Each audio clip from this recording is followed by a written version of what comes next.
Hey, what's going on, guys? Today I'm here to show you how to disable JavaScript for your Chrome web browser. So in the upper right hand corner, go ahead and click on the three dots to open up the drop down menu.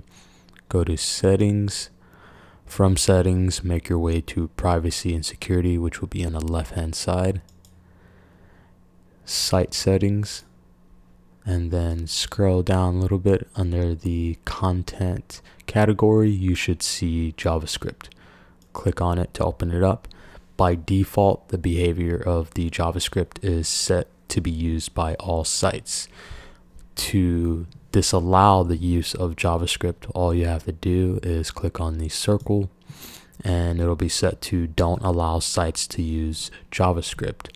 Once you exit out of the Chrome web browser settings, your selection is automatically saved, but it's as simple as that. Thanks for watching. Be sure to like and subscribe to my channel.